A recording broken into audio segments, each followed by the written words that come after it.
Remember, with topspin, the racket is moving from low to high. Low to high for topspin, okay?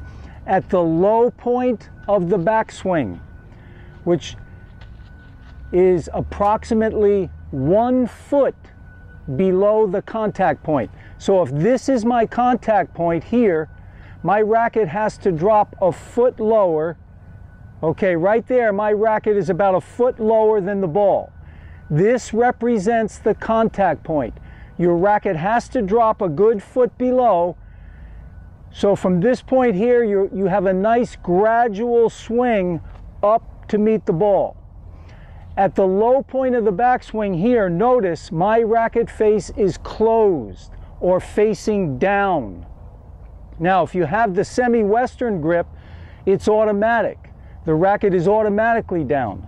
If you have an eastern grip, this is where you're going to have to push the palm of the hand down slightly to close the face. So if you use an eastern grip, remember those two words. Palm down. Palm down closes the face. Now, the reason you want a closed face here is because a closed face here at the low point of the backswing guarantees a vertical face when you hit the ball. Vertical here. So when you start closed, you're guaranteed vertical here. But the key, numero uno, that you have to remember, you have to make that a low to high. You've got to get that good 1 foot below the ball before you swing forward and up. When you swing forward and up, you're going to hit the equator of the ball. That imaginary line right in between, this is a pen 2. Okay, the imaginary line between pen and the number 2, that's the equator of the ball. That's where you want your racket to hit, with the racket perfectly vertical. You don't want any tilt forward, and of course you don't want any back. So if your racket, remember, is closed at that low point and you're a good foot below the ball, just swing up from your shoulder and you're guaranteed vertical there every time.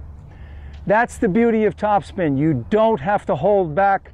You can swing away and you know that your racket will be vertical in that contact area.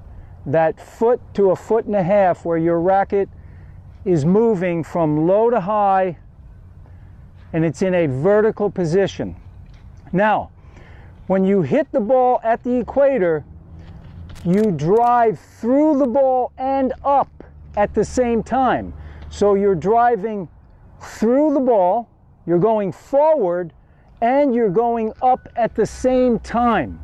Many people confuse this and they come up too much, they get too much spin and not enough ball compression. So you have to make sure that you're driving from low to high and you're driving through the shot and up. This creates a brushing effect on the ball as you drive through. So it makes the ball spin forward. That's all that topspin is, making the ball spin forward. Now the beauty of that is it creates air pressure on top of the ball. So you can aim 5, 6, 7 feet over the net, but because you've created this air pressure on top of the ball, it pushes the ball back down on the other side before it sails long. So remember that that's one of the beauties of topspin.